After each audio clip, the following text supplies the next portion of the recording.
sculpted one-piece structure of the slide is bathed in a vibrant blue finish in the Hyper Royal Edition, making it one of the more striking options available.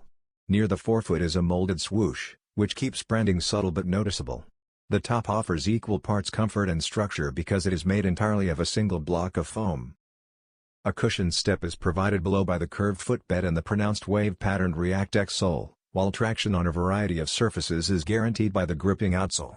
The React X Rejuven8 is still a multi-purpose recovery slide that strikes a mix between performance technology and aesthetic appeal, with functionality at the heart of its design. The slide's comfortable design and easy slip-on make it a casual wear essential, whether it's by the pool or after a game.